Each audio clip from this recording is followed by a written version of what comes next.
La ansiedad es real, por supuesto, pero la esperanza también es real. Amigos, familia, bienvenidos una vez más a este programa de Fe, Esperanza y Amor. Hoy presentando el capítulo 2 de Ansiosos por Nada. Y amigos, yo creo que es un tiempo súper importante en el cual podemos quitarnos quizá las máscaras, los filtros, todo aquello que a veces nos ponemos con un tema de miedo a no ser aceptados, con algo que probablemente vemos de difícil manera de aplicarse. Yo quiero que hoy hablemos sin esos filtros, que hoy seamos nosotros colocando nuestro corazón con esa apertura y diciendo qué tengo que cambiar, qué puedo mejorar, porque ansiosos por nada justamente es una condición que muchos de nosotros, si no es que todos, llegamos a experimentar en algún punto de nuestra vida. Y como dice en pantalla, la ansiedad ocurre cuando dejamos que los problemas del mañana arruinen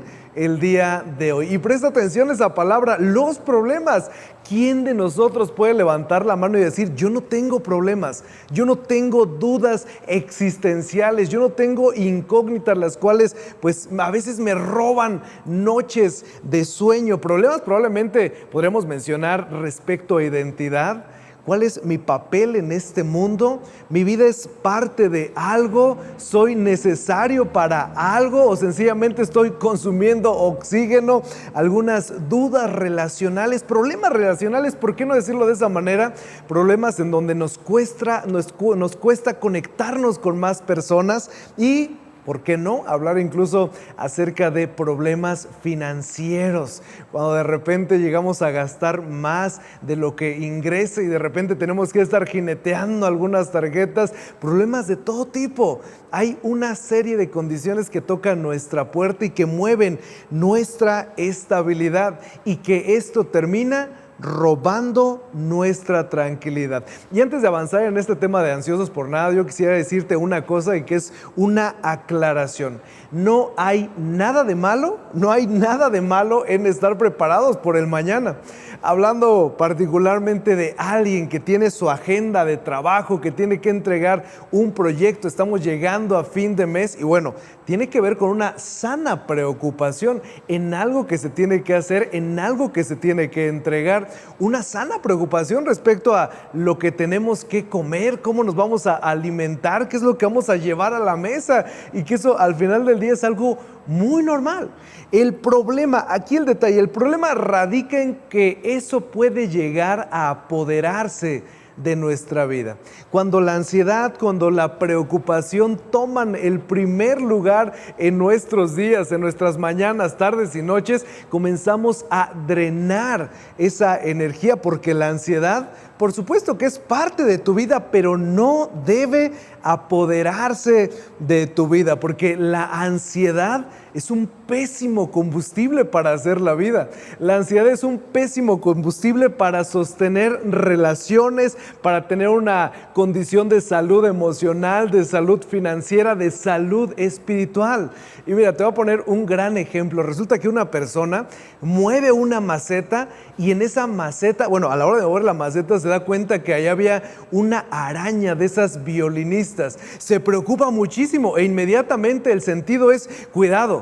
Se despierta el grado de alerta, se desencadenan una serie ahí de situaciones como la dopamina, la adrenalina y bueno, el asunto es una araña, hay que cuidarnos, es peligroso, pero la ansiedad te dice nunca más vuelvas a mover esa maceta porque puede salir otra araña. Y entonces eso termina inmovilizándote por algo que tal vez no va a suceder. Y lejos de tener un aprendizaje que nos lleve a precaución, tenemos un aprendizaje que nos lleva a una cuestión de estática, de detenernos, de no hacerlo. Hace un par de semanas yo te platiqué que hay un estudio en la Universidad de Pensilvania, Estados Unidos, que dice que el 88% de tus preocupaciones no se van a cumplir. Y yo me quedaba muy sorprendido porque dije, el 88% de esas cosas que nos drenan, que nos preocupan, que nos vampirizan, que nos impiden avanzar, que nos inmovilizan, no se van a cumplir. Y nosotros nos encontramos en una cuestión pues delicada, lleno de preguntas y de pocas respuestas, llenos de ansiedad, de preocupación. La semana pasada hablamos respecto a esto. ¿Cómo lidiar con la ansiedad? Y te quiero decir una cosa más, una pregunta más bien. ¿Cuándo la ansiedad ha restaurado una relación? ¿En qué momento de la vida el estar tan preocupados ha restaurado una relación significativa? ¿Cuándo la ansiedad ha pagado las cuentas? ¿Cuándo la ansiedad ha curado alguna enfermedad? Y la respuesta es simple y sencillamente, nunca. Nunca lo ha hecho, pero la ansiedad encuentra la manera de susurrarnos al oído de cierta manera, como si se estuviera preocupando por nosotros y diciendo: hey, esto es importante, préstale atención. Insisto, no está mal en el hecho de ser precavidos, ordenados, organizados. El asunto es cuando vives para eso. Y hay ocasiones en las cuales te duermes y no descansas por estar pensando en lo que tienes que hacer, en lo que falta, al grado que desperdicias tiempo, recursos y energía. Y ese mismo tiempo, recursos y energía que pudiste haber utilizado en algo productivo, como empujar a otras personas que se encuentran desanimadas, terminas siendo alguien que está totalmente agotado. ¿Por qué? Porque alimentamos la ansiedad y dejamos morir de hambre la fe. Quiero repetirlo una vez más, que es algo, híjoles, muy real. Alimentamos la ansiedad, la preocupación. Traemos los problemas del mañana a nuestro hoy y dejamos morir de hambre la fe. Y entonces cuando nuestra fe se encuentra en un estado de languidez, de depresión, pues ¿cómo vamos a preocuparnos por otras personas si estamos solamente preocupados por lo que no sucede a nosotros? Y se nos olvida que podríamos utilizar eso en ayudar, en servir y amar. Es tiempo desperdiciado. Es correr una carrera que no existe. Es pelear una batalla imaginaria. Es ser personas que son consumidas por miedos imaginarios. Y ni tú ni yo estamos llamados a ser gente que tiene esas cadenas de una ansiedad por un futuro incierto. Así que contestemos la pregunta. A lo largo de esta serie hemos tratado de ser muy enfáticos con esto. ¿Cómo ser libres de la preocupación? ¿Cómo quitarnos las cadenas de la ansiedad, de la angustia, de un pasado incierto? ¿Cómo hacerlo? Ahí está el asunto, ahí está el detalle. Y de hecho decidimos responderlo de una manera diferente, porque queremos que esto sea súper dinámico y didáctico y que recordemos esto cuando vengan los días malos, cuando vengan las dudas, cuando haya conflictos. Queremos recordarlo. Y esto probablemente tú puedas decir: oye, Néstor, eso se escucha muy fácil. Efectivamente, es fácil decirlo, fácil leerlo, pero difícil vivirlo, difícil aplicarlo. Y es que la preocupación es algo que podemos superar con calma. Con calma. Y no me refiero al tipo de calma de no pasa nada.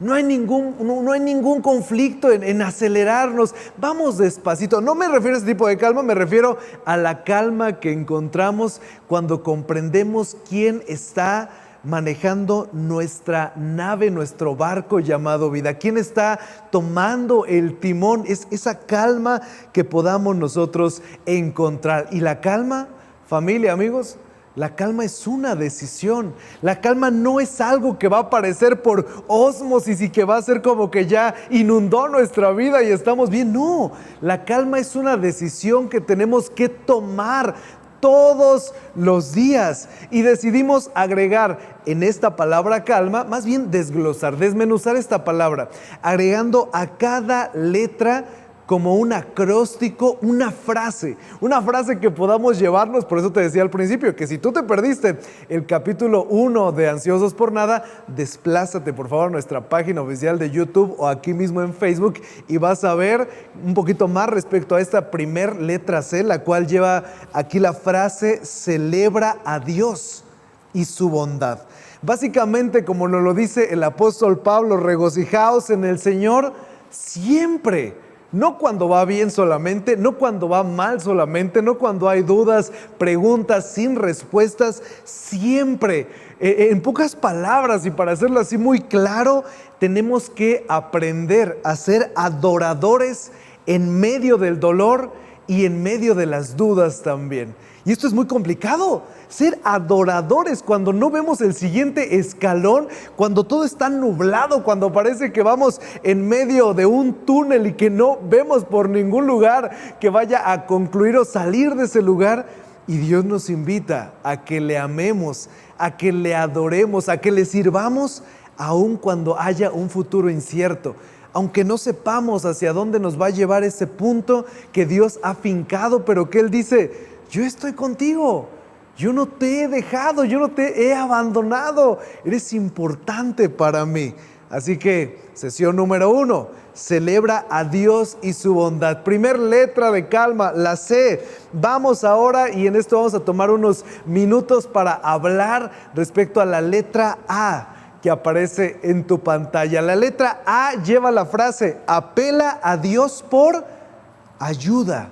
Apela a Dios por ayuda. Y quiero que sea el mismo apóstol Pablo el que nos platique un poquito más acerca de esa apelación, ese asunto de llevar a Él nuestras cargas, nuestras dudas, nuestro dolor.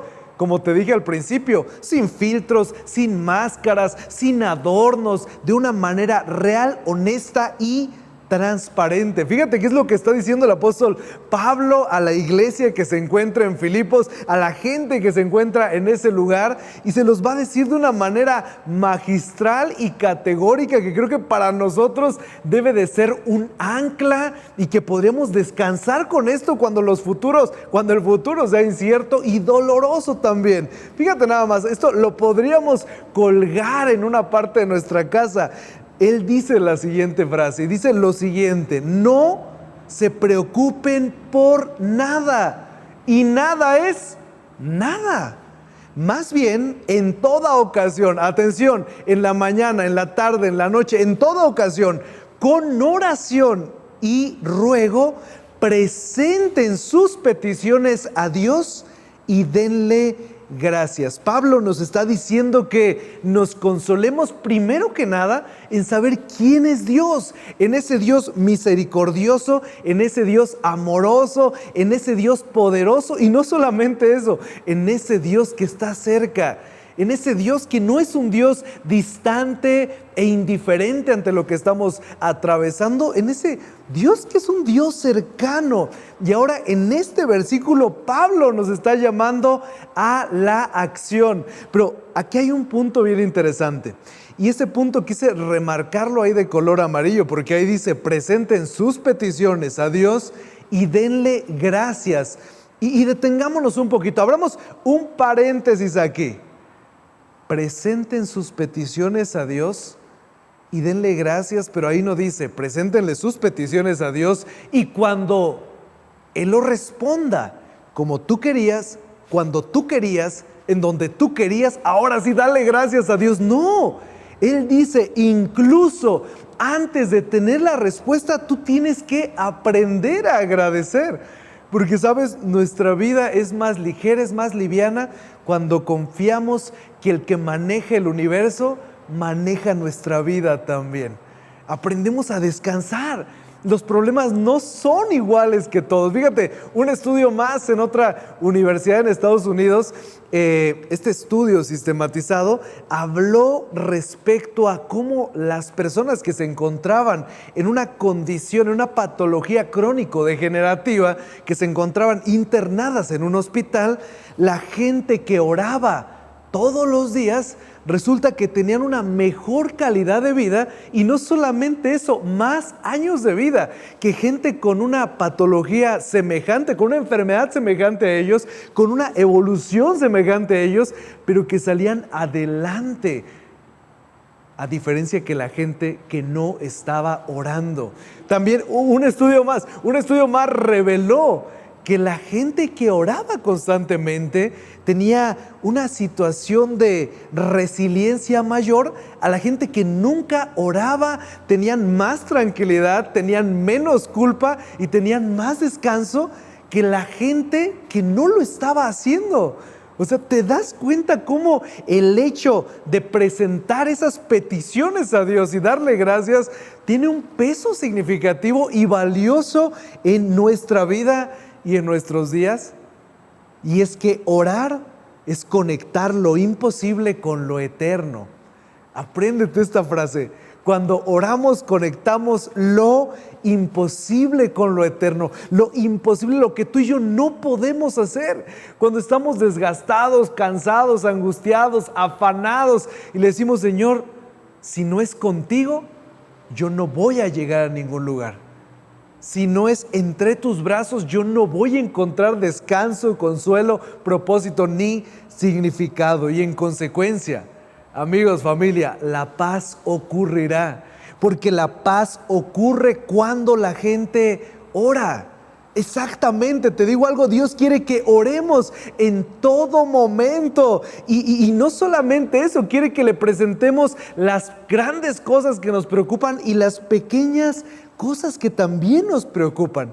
Cuando leíamos hace un momento que decía el apóstol Pablo, por nada se preocupen, esto estaba conectado con otra cosa, sino que presenten todo, y todo una vez más es todo. Néstor, ese dolor de rodilla, y ese problema que tuve en el trabajo, ese problema también, esa incertidumbre que tengo a nivel familiar, esas dudas, ese miedo, ¿a Dios le incomodan mis preguntas? Jamás a Dios le han incomodado tus dudas. Nosotros muchas veces nos incomodamos. ¿Cómo le pregunta eso a Dios? A Dios no le incomodan tus dudas. Estamos en una generación que cree que en el cuarto donde está Dios no pueden haber interrogantes, incógnitas. Y Dios dice, tienes que decírmelo a mí.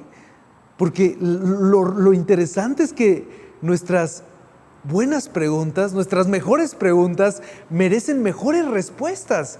Y cuando entendemos que Dios tiene una respuesta que puede ser trascendental para nuestra vida, encontraremos paz, encontraremos descanso, pero eso solamente se va a lograr si somos intencionales.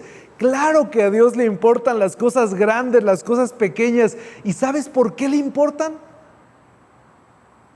Porque a Dios le importas tú, porque a Dios le importo yo también. Vamos a un ejemplo clave con este asunto. Y te voy a dar un poquito de contexto. Se está celebrando una boda en Caná de Galilea. La madre de Jesús ha sido invitada, María ha sido invitada, pues ahí se encuentran también sus discípulos, están ahí sus seguidores, sus amigos han sido invitados a este lugar, pero va a haber una condición incómoda. Una condición difícil. Vamos a ver cómo nos lo platica Juan en este evangelio que lleva su nombre. Y fíjate nada más cómo lo expresa él. Cuando el vino se acabó en aquella boda, la madre de Jesús le dijo, hey, ya no tienen vino.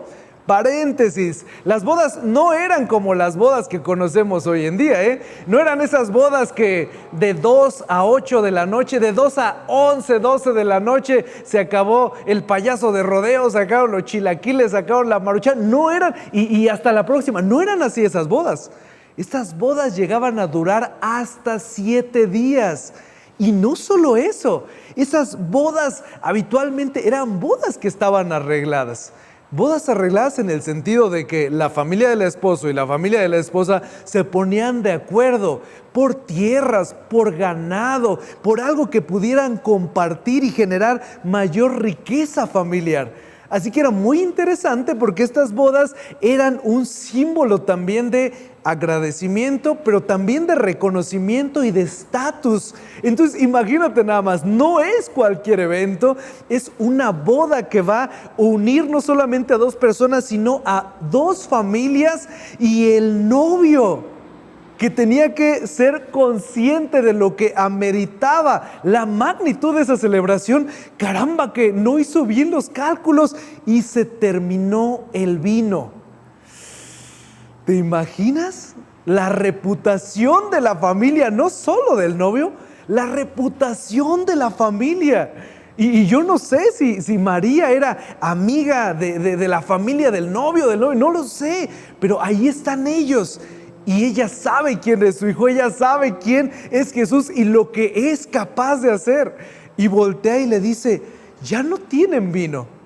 Y le dice Jesús, mujer, ¿eso qué tiene que ver conmigo? Todavía no ha llegado mi hora.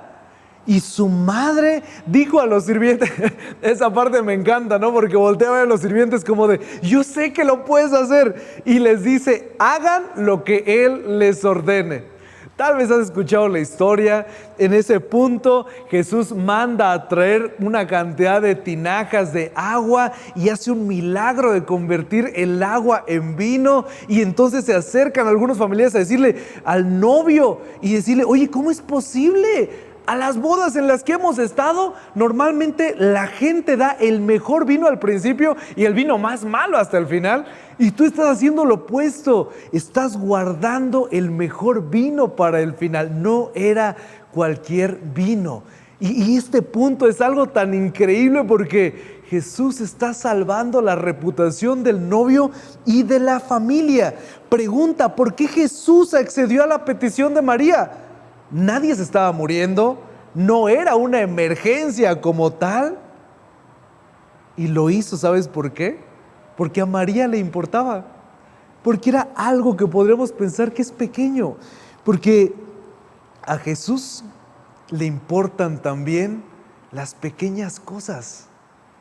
Le importa eso que a veces tú hasta como que pasas por alto en tu tiempo de plática con Él y dices, es que esto realmente no debería tener mucho peso. Bueno, para Él sí lo tiene, porque tú eres importante para Él. Así que quiero decirte 3 cosas importantes que quisiera que guardáramos en nuestro corazón y que recordáramos respecto a la oración, a nuestras pláticas con Él, a esa oración que nos va a hacer vivir más livianos y que nos va a quitar un gran peso de encima. Número 1, cuando oramos, le mostramos a Dios que nos tomamos en serio las cosas.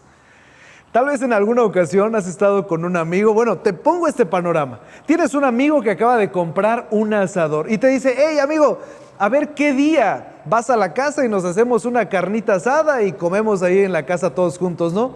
Y en el momento que tú escuchas, a ver qué día, es como que muy grande el abanico de oportunidades y de tiempo. Probablemente tú dices, bueno, a ver qué día, puede ser en una semana, en un año o jamás.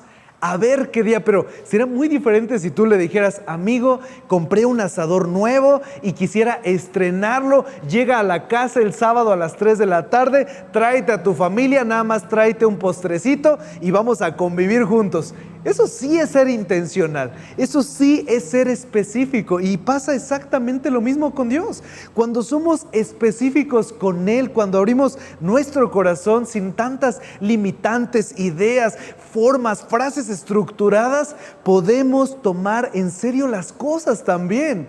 Es que cuando oramos con Dios, tenemos que decirle realmente cómo nos sentimos, qué es eso que nos preocupa. Y como leímos hace unos momentos, darle gracias a Dios independientemente de la respuesta, no cuando la respuesta que tú querías y como tú querías llegue, sino el simple hecho de platicarlo con Él. Caramba, que ese gran Padre amoroso que es Él, quiere que depositemos en Él nuestras cargas, que le digamos qué hay en nuestro corazón, qué nos atormenta, qué nos está drenando, qué nos preocupa, qué nos roba la tranquilidad, qué impide que vuelvas a ser esa persona que se carcajeaba por todo. ¿Hace cuánto tiempo que no te ríes desaforadamente por algo? ¿Qué es eso que te ha robado la tranquilidad de tus últimos años? Y eso le importa a Dios, porque Él es ese Padre amoroso, es ese admirable consejero, Padre eterno. Imagínate nada más. Número 2, cuando oramos somos capaces de ver cómo actúa Dios. Mira su respuesta y ojo, soy muy enfático con esto. No estoy diciendo que todo va a ser un sí. No estoy diciendo que todo va a llegar en el momento que tú lo quieres y como tú lo quieres. Te estoy diciendo que cuando oramos somos capaces de ver cómo actúa Dios para futuras ocasiones, para entender que en el proceso Dios nos está moldeando, que entre el punto A y el punto B Dios quiere mostrarnos algo que quizá no nos daríamos cuenta si no atravesáramos por esa crisis, por esa etapa dolorosa. Dios es especialista en utilizar las tormentas como catalizadores del crecimiento. Dios es especialista en utilizar los días grises, los días apagados como oportunidades para que nuestra fe se estire, que nuestra fe no se estiraría de otra manera si no tuviéramos ese problema. Dios es especialista en esa área también. Y número 3, cuando oramos no nos cargamos con tantas preocupaciones. Intenta orar cada mañana, intenta agradecer cada mañana. Yo veía hace un tiempo en una entrevista como decía un actor famoso, tú lo conoces, Denzel Washington, y Denzel decía: antes de irte a dormir, coloca tus zapatos lo más abajo que puedas de tu cama. De esa manera, cuando te agaches y te arrodilles a sacar tus zapatos, recordarás que es tiempo de darle gracias a Dios por un día más. No podemos olvidar eso. Mañana, tarde y noche. No se trata solo de cuando las cosas están bien, ni de cuando las cosas están mal. Tenemos que hacer de esto un hábito, ser específicos, ser transparentes, ser honestos, no agregarle tantas cosas que porque así nos lo han enseñado, lo hemos visto, sino ser transparentes en cómo nos sentimos, en lo que está pasando y ocurriendo en nuestro corazón. Y quiero decirte una frase que me encantaría que te repitieras una y otra vez y que lo aprendamos de esta manera. Si oras, tendrás mejoras. Dilo desde casa: si oras, tendrás mejoras. Si oro, voy a tener mejoras. Si oras, tendrás mejoras. Y esto es una realidad porque no solo descansamos en Dios, no solamente aprendemos a mirar cómo Dios actúa en las salas de espera, sino que nuestra fe se estira y se fortalece. Quiero cerrar platicándote la historia de John J. Paton. John J. Paton cuenta una historia asombrosa, un soldado estadounidense, también un misionero, y él lo cuenta de una manera muy graciosa, lo cuenta así, ¿no? Dice que él en una ocasión, en una guerra, en la Segunda Guerra Mundial, se encontraba con todo su pelotón, con todo su equipo, en una batalla que estaba perdida. Y ellos buscaron esconderse en cualquier lugar hasta que llegaron a una cueva. Y estando en esa cueva, comenzaron a ver cómo pasaban los enemigos, los del ejército contrario, y empezaron a decir: nos van a matar, hasta aquí llegó nuestra vida. Y dice este hombre, John Paton, dice que uno de los soldados comenzó a orar y decir: Señor, que no nos encuentren, Señor, ayúdanos, Señor, danos una oportunidad, Señor, que no suceda nada que nos pueda afectar en este punto. Y cuenta la historia de John, que en ese momento vieron descender una araña que comenzó a tejer y a tejer y a tejer y a tejer su telaraña, al grado que cuando pasaron los del ejército contrincante, los enemigos, llegaron a esa cueva y como vieron una telaraña dijeron: no, hombre, aquí nadie ha entrado, pues está esa telaraña gigantesca, y se fueron de paso. Cuenta la historia y él dice: Dios es especialista en utilizar esas pequeñas cosas para hacerlas asombrosas. Puede ser algo sorprendente, caramba. Yo sé que quizá en tu vida no ha sido una telaraña, pero sí ha sido una persona, sí ha sido un momento, sí ha sido un punto de inflexión por el cual tal vez tú hoy te encuentras aquí. Y déjame decirte que en medio de la oración no solamente hay restauración, también hay crecimiento.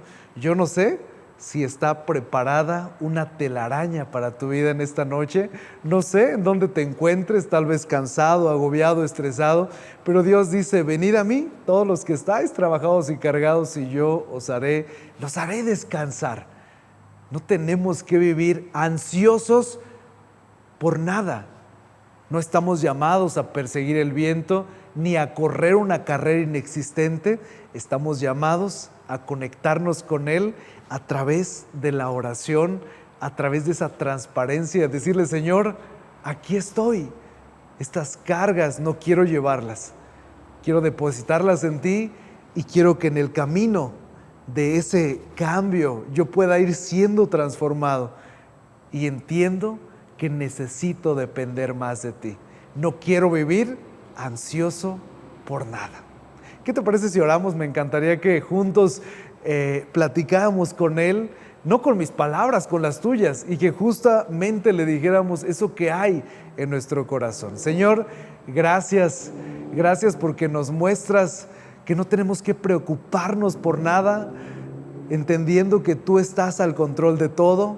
Ayúdanos a ser transformados en el camino, en el proceso. Entendemos que necesitamos depender más de ti, por supuesto. La tendencia es alejarnos, pero no queremos seguir esa tendencia. Queremos nadar contracorriente y queremos acercarnos a ti, entendiendo que solamente en ti encontraremos esa verdadera paz, esa paz que sobrepasa todo entendimiento, y solamente en ti encontraremos dirección, una vida plena, no una vida sin problemas, pero una vida con significado.